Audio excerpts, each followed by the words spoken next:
Bonjour, chers téléspectateurs. On me prend de court en plein déjeuner. Je sais que ça fait un bon moment qu'on n'a pas été ensemble, mais je suis resté avec vous sur les réseaux sociaux en termes de messages et vous n'avez plus d'image vidéo. Et c'est comme ça que le patron de la chaîne, Laoni Monga, Wycliffe comme vous l'appelez, a voulu qu'on relance encore beaucoup plus d'images, des prédications qui pour la plupart seront scindées en petites séquences qui seront sur TikTok, Instagram, YouTube et tout ce que vous voulez. En fait, aujourd'hui, si nous voulons vous parler, c'est pour rappeler aux gens l'importance de la Pâque que tout le monde a fêtée. Mais on ne peut pas oublier la Pâque, fêter seulement la Pâque en oubliant l'ascension, en oubliant le mystère de la Pentecôte. Parce que ce qui fait de nous des chrétiens aujourd'hui, c'est la force et la puissance du mystère de la Pentecôte. Et qu'est-ce que la Pentecôte? Jésus ressuscite, oui. Nous avions une vie qui était coincée, qui était bloquée, qui était tourmentée, qui était ce que vous savez. Mais il arrive un moment où vous vous arrêtez, vous dites, mais cette marche que j'ai, elle est liée à quoi? Est-ce les réclamations? Est-ce les liens traditionnels? Est-ce mes erreurs? Est-ce mes fautes? Est-ce les erreurs des parents? Pourquoi suis-je chômeur? Pourquoi suis-je infirme? Pourquoi suis-je malade? Pourquoi moi je n'ai pas ceci, je n'ai pas cela? Ce sont des questions que Dieu appelle murmures, qui n'ont pas de place dans la foi chrétienne. Parce que Dieu, tant que tu vis, il te dit qu'il y a de l'espérance pour toi. Comment peux-tu espérer si tu n'as pas eu de promesse? Donc si tu vis, c'est qu'il y a une espérance. Et puisqu'il y a une espérance, c'est qu'il y a certainement une promesse sur toi. Et la promesse que Dieu donne, il lui fixe un temps. Elle ne va pas s'accomplir selon ta volonté, selon tes besoins, mais elle va s'accomplir selon les desseins éternels de Dieu. Il a fixé un temps de douleur, un temps de formation, un temps d'enseignement et un temps de témoignage.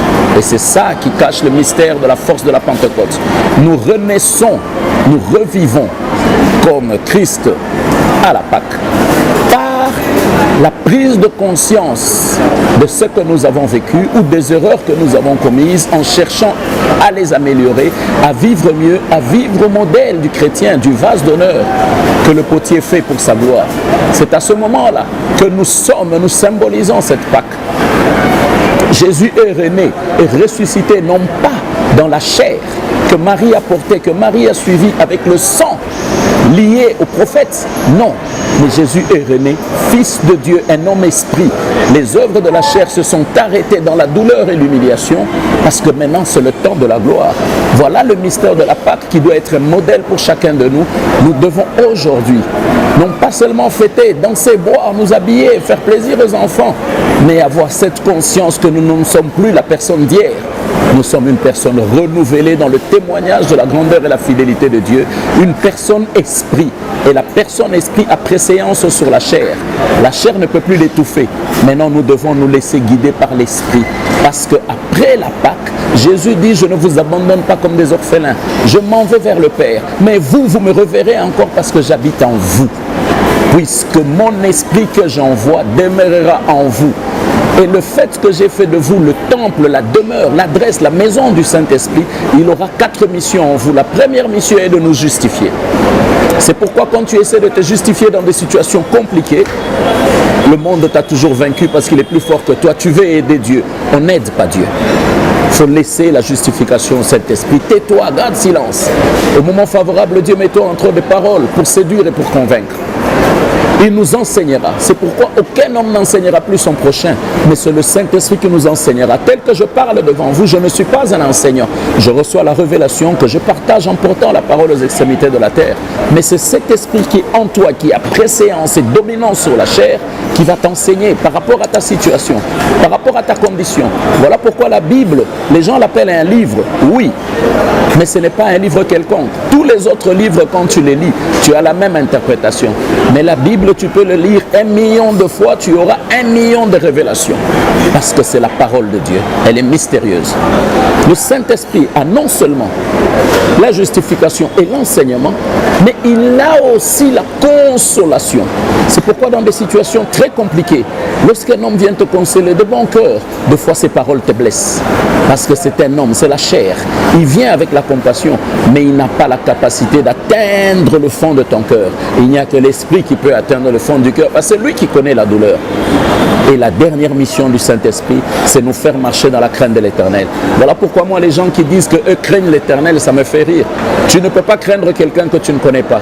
Or, pour connaître Dieu, il faut connaître le Saint-Esprit et reconnaître la plénitude de l'Esprit en toi, fuir le mal et le péché. Là, l'Esprit t'enseignera la crainte de Dieu et tu vivras dans la crainte de Dieu. Donc la Pâque est une bonne chose, mais ce qui est merveilleux pour le chrétien, ce qui fait de nous des enfants de Dieu, c'est le mystère de la Pentecôte après la Pâque.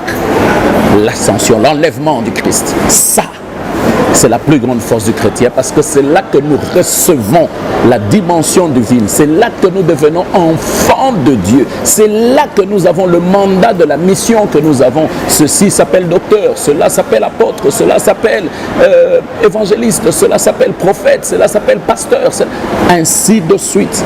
Parce que ça, c'est la faveur de la Pentecôte qui est venue sur nous. Dieu dit, j'envoie sur vous ma puissance. La puissance de Dieu n'est pas en nous, elle est sur nous. Et l'Esprit de l'Éternel est en nous. Alors quand l'Esprit domine sur la chair et que tu parles des choses par la foi en Jésus-Christ, l'Esprit les atteste et la puissance manifeste les miracles.